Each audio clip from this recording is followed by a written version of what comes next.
Friends, welcome to my channel. ಇವತ್ತಿನ ದಿನ ನಾವು ಸ್ಪೆಷಲ್ ಆಗಿರೋ ರೆಸಿಪಿ ಜೊತೆ ಬಂದಿದ್ದೀವಿ.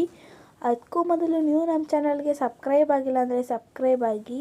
ನಾವು ಕಳಿಸೋ ನೋಟಿಫಿಕೇಷನ್ಗಳು ನಿಮ್ಮ ಮೊಬೈಲ್ಗೆ ಮೊದಲು ಬರುತ್ತವೆ. ನೋಡಿ ಫ್ರೆಂಡ್ಸ್, ನಿಂಬೆಹಣ್ಣನ್ನು ತೆಗೆದುಕೊಂಡಿದ್ದೀವಿ. ಇವುಗಳೆಲ್ಲ ನಮ್ಮ ತೋಟದಲ್ಲೇ ಬೆಳೆದಿದ್ದ ನಿಂಬೆಹಣ್ಣು. ನೋಡಿ, ಈಗ ಸ್ವಲ್ಪ ಆಯಿಲ್ ಹಾಕ್ಕೊಂಡು ಅದಕ್ಕೆ ಜೀರಿಗೆ ಹಾಕ್ಕೊಂಡು ಬೆಳ್ಳುಳ್ಳಿಯನ್ನು ಹಾಕ್ಕೊಳ್ಳಿ.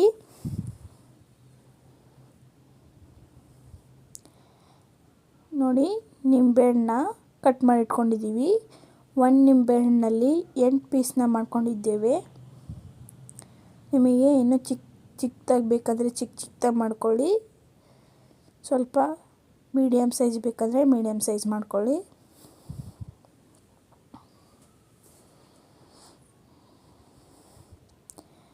ನೋಡಿ, ಇವಾಗ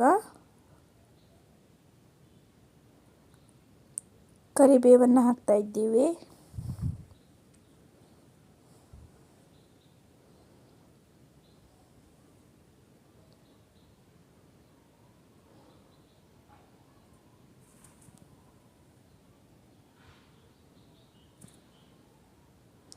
ನೆಕ್ಸ್ಟ್ ನಿಂಬೆಹಣ್ಣನ್ನು ಹಾಕಿಕೊಳ್ಳಿ.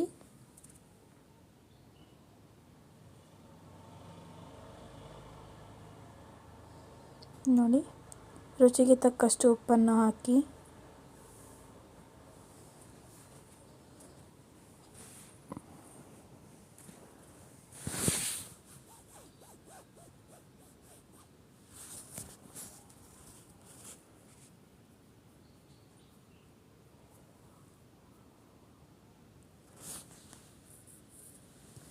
ಮೊಸರನ್ನ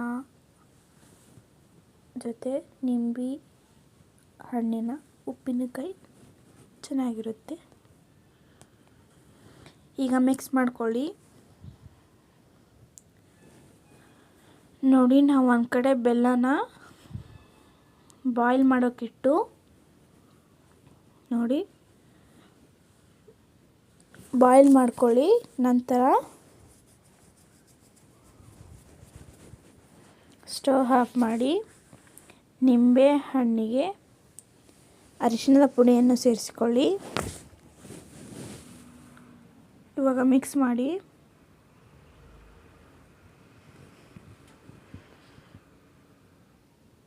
ನಿಂಬೆ ಹಣ್ಣಿನ ಬೀಜನೆಲ್ಲ ಒಂದು ಕಡೆ ಸಪ್ರೇಟಾಗಿ ತೆಗೆದಿಟ್ಕೊಳ್ಳಿ.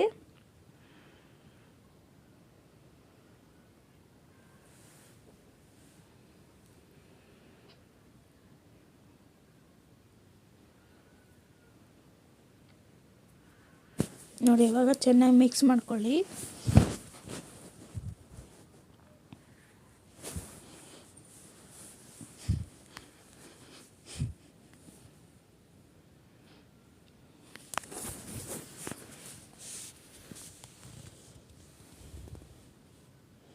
ಇದು ಬಾಯ್ಲ್ ಆಗಬೇಕು.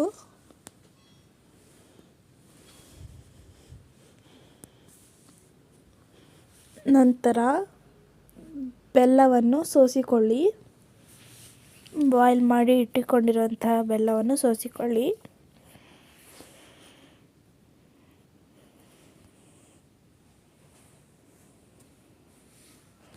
ನಂತರ ಮಿಕ್ಸ್ ಮಾಡಿ.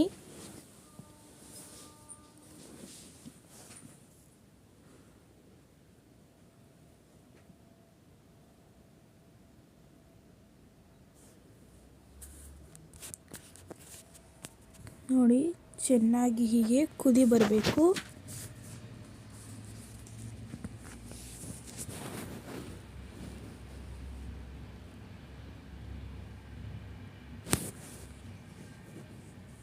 ಮಿಕ್ಸ್ ಮಾಡ್ಕೊಳ್ಳಿ.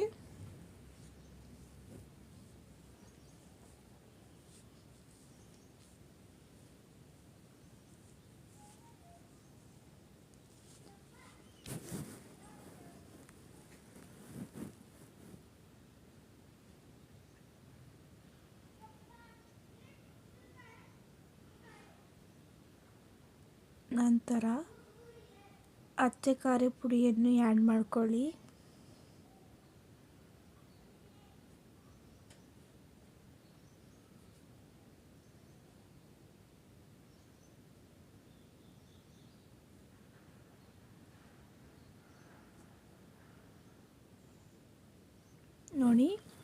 ಮೆಂತ್ಯ ಕಾಳು,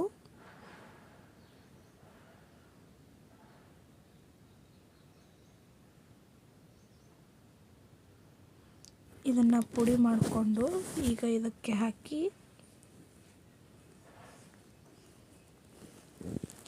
ಮಿಕ್ಸ್ ಮಾಡಿ. ನೋಡಿ ಫ್ರೆಂಡ್ಸ್, ಉಪ್ಪಿನಕಾಯಿ ರೆಡಿ ಆಯಿತು. ಇನ್ನು 15 ದಿನ ಬೇಕು. 15 ದಿನ ಆಗೋ ತನಕ ಕಾಯಿರಿ. ಓಕೆ ಫ್ರೆಂಡ್ಸ್, ಈ ವಿಡಿಯೋ ನಿಮಗೆ ಇಷ್ಟ ಆದರೆ ಲೈಕ್ ಮಾಡಿ, ಶೇರ್ ಮಾಡಿ, ಕಮೆಂಟ್ ಮಾಡಿ ಹಾಗೂ ಸಬ್ಸ್ಕ್ರೈಬ್ ಆಗೋದನ್ನು ಮಾತ್ರ ಮರಿಬೇಡಿ. ಮತ್ತೆ ಮುಂದಿನ ವಿಡಿಯೋದಲ್ಲಿ ಸಿಗೋಣ ಫ್ರೆಂಡ್ಸ್. ಬಾಯ್ ಬಾಯ್.